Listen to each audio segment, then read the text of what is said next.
Welcome to Community Conversations. My name is Sophie Kygis, and today I'm thrilled to be speaking with Amanda Fuller. Amanda is one of our Northern Beaches local emerging artists.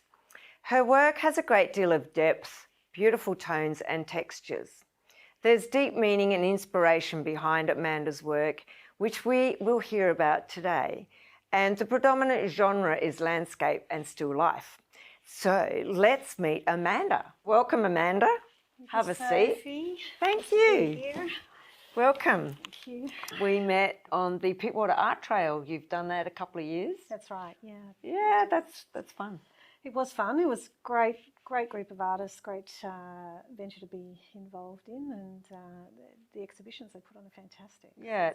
Now, I'm inspired by your beautiful work, and I love some of your recurring themes, which we will talk about in a moment. But I think it's a nice way to start by understanding your background and getting a bit of a glimpse on where your creative style might have come from, or your first creative idea of art. Can you tell us where you were brought up?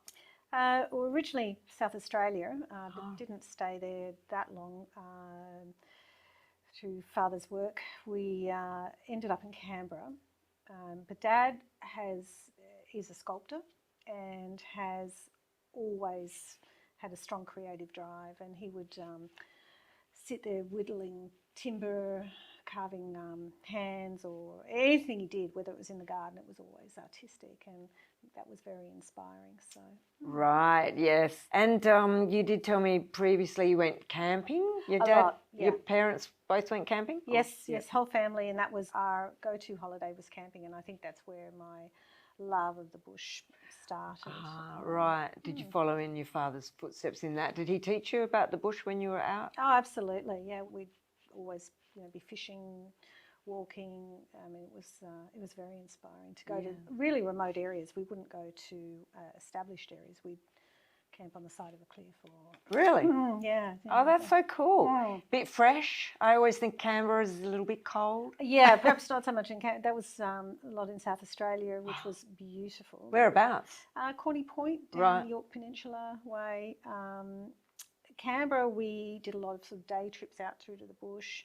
We did into four-wheel driving, so basically Central Australia trips, Fraser Island, but always fantastic camping somewhere. So, right. Yes, my mother used to always take us to the bush, and she was an artist in camp and paint, so I can see where you get that from. Tell us a bit more about your journey through life, because a lot of your paintings talk about transience of life, the passing of time, and so I think your journey to the Northern Beach is interesting. Can you tell us a bit about that? Well, I was in Canberra. I stayed in Canberra, did all of high school, then university, went through to become an art teacher, which I absolutely loved. Taught high school art for many years. So 32 years in Canberra, and at that stage started a young family. Husband and I had an art supply store, which was very successful, and nice to have that balance of the teaching and then going and teaching people about materials in the store and helping there. But after 32 years, it was time for a change, a sea change, and I was always drawn to the ocean. I think maybe Piscean, but maybe what? Being Piscean, I don't know, but a strong pull to the ocean. So at that stage, I was with the three children. Husband had passed away, so we made the transition to try the Central Coast for a term to see how we would go. And teaching art in a school? At that stage, because I had the three children, I had been doing renovations and renovating house, but I definitely did some relief teaching on the Central Coast. Oh, right. Yeah. So can I just go back a step? So you actually did a sea change by yourself with three children and went from your family in Canberra up to the Central Coast. Yeah. It was a really nice way to just a totally new environment. It was really important. Start again. We connected, and emotionally looking after three children who'd lost their father at a young age. So Did you know anyone on the Central Coast? no, and that was probably part of the appeal as well, I Right. suppose. So absolutely nobody, and we got a place where we could just be near the ocean, and yeah, so beautiful. wasn't doing a lot of painting then, but I was teaching and renovating, and Right. life was full. So. And how long did you stay there? All in all, initially it was about 5 years in all, but yeah, there were a few moves. We tend to move a little bit, but yeah. Okay, and then you made your way to the Northern Beaches? Yes, correct. yeah. Yes. So my husband John, who's a neurosurgeon, and he's based at Macquarie Hospital. Your husband now, right? My husband now. So we decided that since he works in Canberra and still does, he's constantly had Canberra work and Sydney work. So we decided to make a base in Sydney, which was easier for him to transition. Oh, I see. That was a good move for me as well, because that then led to the Northern Beaches, which we loved, and also the opportunity to follow my career again. So, Oh, I see. Yes, fantastic. And you went to the National Art School. yeah. I'd love. Well, I went for a summer season, but how was that? It was intense. I applied not really thinking, as a mature age student. This is 2012. Not really thinking that I would be what they were looking for, but there were a number of mature age students like myself, and I think it was an incredible environment to be in. It was hard going back to study. Did you have to put through a portfolio? Yes, and you have to do a drawing test as well, where you go for an hour and a half, and whatever you produce in an hour and a half in a still life that's set up in the middle of a room. Yeah, you interviewed by a panel of 3, I think, and I was just like, there's no way. So pulled out some work, sketchbooks, but it was a really great experience. Made some great friendships, lifelong friendships, challenging beyond, I mean, I think the biggest takeaway from my time at NAS was that you had to critically think about what it was you were painting. Why were you painting that? What was behind it? So you're really looking at your subject matter. What were you trying to say? I mean, sometimes it's nice just to paint for the leisure, but thinking about your subject matter a bit more.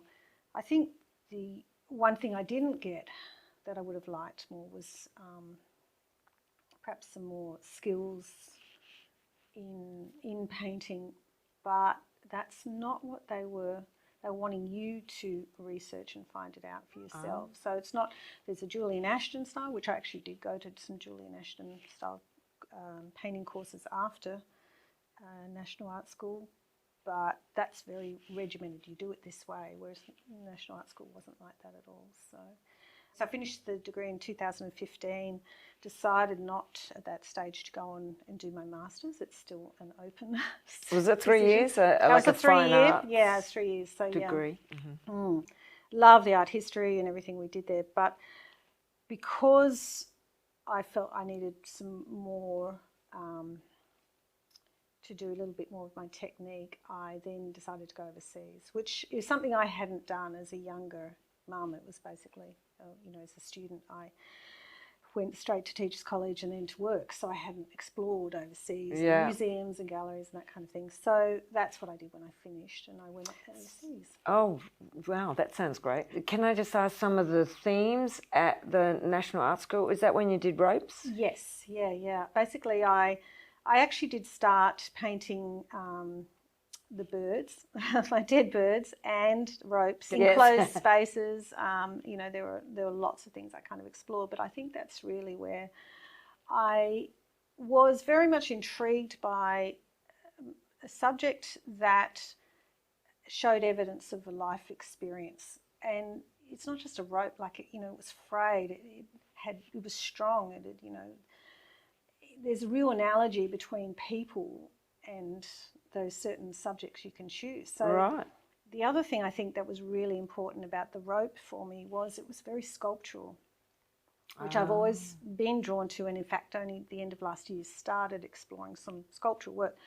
But the rope I went to the Manly ferry terminal and I said, look, is there any old ropes that you might be going to throw away? And Right. he said, well, actually, I do have one. And Yeah. it was really, really long, like huge. He thought I wanted it for boot camp.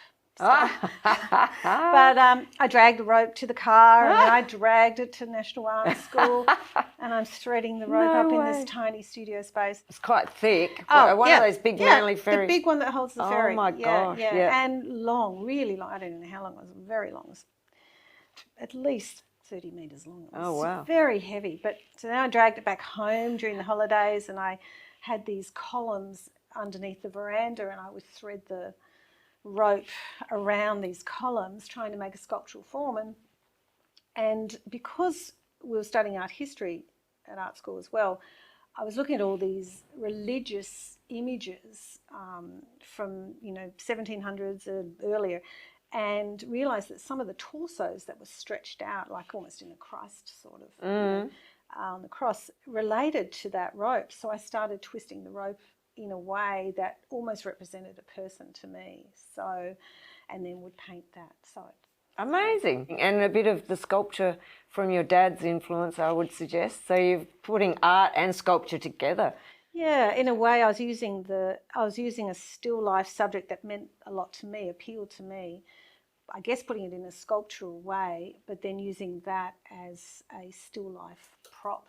So I was working from the actual rope. Yeah. And then that led to, in my last year at National Art School, I got into the still water at the Manly Regional Gallery, and I submitted the painting that I was going to do and it got accepted, which was fabulous. Well, they'd love the Manly ferry, wouldn't they? Yeah, well, yeah. And salt water. And the salt water, yeah. So there was a real thing related to the ferry. So I was really chuffed to be in that. And was that one of your first exhibitions? Yeah, it was, because I hadn't ever applied for really anything before, and it was a group showing of a lot of Northern Beaches artists. And yeah, it was terrific to be a part of that. I mean, that would be very exciting. Yeah. And so you were talking about, then you went overseas and you did some workshops. Oh, it was incredible, absolutely incredible. Great opportunity. Where did you go? First off, I went to Rome for a couple of weeks, and there was a course that's a Rome Art Workshops, which is, really tremendous workshops. And they get guest artists in, and one of them was Alyssa Monks, who's one of the lecturers at the New York Academy. And I enjoyed the course so much with her, which was ironically portrait and figure painting. But I then went back to Florence the following year because she had kept the people who had attended her courses before she'd contacted, and she had a 3-week workshop in Florence. So I went back for that, which was incredible. And that had, once again, figure, portrait, but landscape as well. And we went out into this beautiful garden of this old Florentine home. So I did that, and then the following year I went to Spain to another workshop I found, and each time... You must have learnt a lot. Well, I did. The thing I have realised is that it's like anything, you don't pick it up unless you're sort of ready to pick it up, but building on workshops, I've done a lot of little ones in Australia as well, but you pick up on something and it might just be a colour that they use, or they make you buy a certain colour range to bring along. You go, I've never bought that colour, never tried that colour, but that really works for me. So that would be certainly a colour or a way of putting paint down, or the thickness of it. Where do you start, background, foreground? I mean, everyone's got a different method, but I enjoyed learning those different ways. Did you learn over there to bring that back to the Australian landscape? Yeah, mostly what I painted overseas wasn't really landscape, apart from that little bit of Florence. It was, but it didn't matter, because it doesn't matter whether it's a face or it's you bring it back and you apply those things you've learnt to what you're interested in painting, looking at. Okay. And for me, that was the local landscapes. Okay. Let's get on to your artwork, the themes and the processes a bit further. As I'd said before, your themes can be about the passing of time, reflections, pathways, transience, degradation. You've got some interesting themes and different series that you've done. Is there a favourite series? A favourite series would definitely be my birds, Oh, yeah. my dead birds. And Let's talk about dead birds. Okay, dead birds. Okay, I think that's, thinking back when you asked about my childhood, and I was always picking up feathers, and really connected with if I often you see roadkill, or I would go along a pathway and you might find a dead bird, and I guess the thing about it being dead, I'm not squeamish by any stretch of the imagination, but it is an opportunity as an artist to really study that bird that you just can't with the movement, you don't have time. And yes, you can take photos, and I do constantly take photos to use as a reference, but as I was saying before, that flattens out, and that was a big thing at art school, was that don't work from photos all the time. Use it as a reference, but don't just work from a photo, because it flattens the image, distorts it. How does that change your artwork? Well, it depends on what you want to do, I suppose. Yeah, but if you want to create 3D of the form, you've got to understand that the colours have flattened out. You're not necessarily going. I mean, you can use things like shadows to create depth, so it gives it more volume. But I have a bit of a collection of dead birds that I've found, and certainly one of my 2023 goals is to do a taxidermy course. Right. So does that mean you stuff the birds yourself? Yes. You have to start off. COVID put stop to a course in the last year, but you start off with a little chicken, and then you move on. Then you can move on to it. I'm in contact with a number of taxidermists. There's one in Sydney. There is and one overseas that I follow their work. I mean, it's quite involved to do. And how long's the course? Oh, well, it's actually the first course for the chicken. It's like 12 hours a day, but just for the weekend. So, yeah. And then, it's good you're not squeamish. Yeah. Yeah. But you study the detail, like you'd really be able to understand a bird and the body and the feathers and the detail and the colours. Claws, yeah. And so the claws. Yeah, even the little claw, the little details, as you say, the colour change in the feathers, the structure of the wings and whatever. I mean, I don't want to do an analytical image of a bird, but it is like a botanical drawing of a plant. Yeah. Yeah. But okay. I want to try and capture something of the essence of that bird, and how beautiful it is in my paintings. Yes, I've seen one of your cards has got a dead bird on it. It's absolutely beautiful. Thank you. Yeah. My poor little birdie. Yeah. I did that in National Art School, and it was in my final year exhibition, and that one sold, which I was kind of sad about. But Sad. Sad. It's hard to let go of my birdies. Thank you for joining us for the first part of our conversation with Amanda. I hope you will join us for the second part, where we will delve further into Amanda's artwork and her processes.